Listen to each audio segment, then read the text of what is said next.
Hello friends, அடுப்பங்கரை நம்ம வீட்டு சமையலில் என்னோடய ஸ்டைலில் சிம்பிளாக ஒரு பால் பாயாசம் எப்படி செய்யலாம்னு பார்க்கலாம்.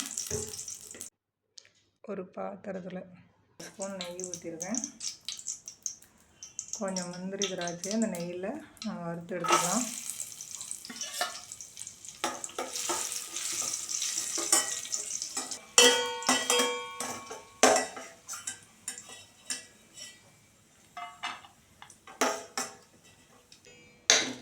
அதே பாத்திரத்தில் ஒரு 100 கிராம் அளவுக்கு சேமியா, அதையும் வறுத்துக்கலாம் நல்லா.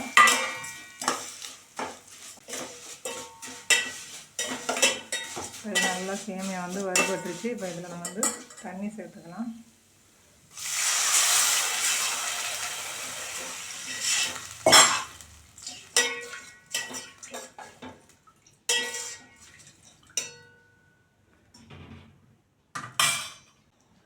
ஒரு 50 கிராம் அளவுக்கு ஜவ்வரிசி ஊற வச்சுருக்கேன், அதையும் இதில் சேர்த்துக்கிறேன்.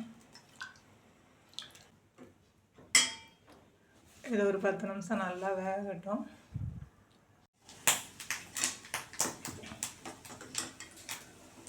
ஜவ்வரிசி சேமியா நல்லா வெந்துருச்சு. இப்போ சர்க்கரை சேர்த்துக்கலாம் தேவையான அளவு.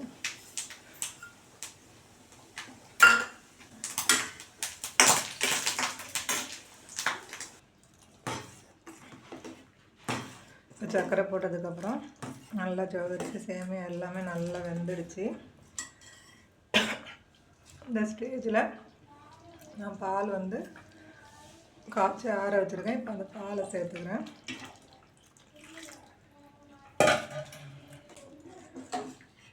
இப்போ இந்த பாயாசம் இந்த அளவுக்கு இருந்தால் தான் நம்மளுக்கு கொஞ்சம் நேரம் கழித்து குடிக்கும்போது நல்லா திக்காகிடும். அதனால தான் நான் இந்த அளவுக்கு வச்சுருக்கேன்.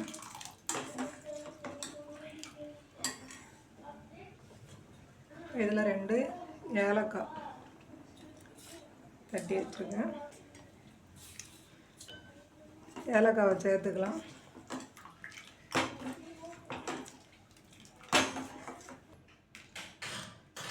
இப்போ பாயாசம் நல்லா ரெடி ஆகிடுச்சு. இப்போ நம்ம வறுத்து வச்சுருக்கிற முந்திரி திராட்சையை போட்டு அடுப்பு ஆஃப் பண்ணிடலாம். நீங்களும் இது மாதிரி செய்து பார்த்துட்டு எப்படி இருக்குன்னு கமெண்ட் பண்ணுங்கள். மறக்காமல் நம்ம சேனலுக்கு சப்ஸ்கிரைப் பண்ணுங்கள். உங்கள் ஃப்ரெண்ட்ஸோட ஷேர் பண்ணுங்கள். அடுத்த ஒரு வீடியோவில் சந்திப்போம்.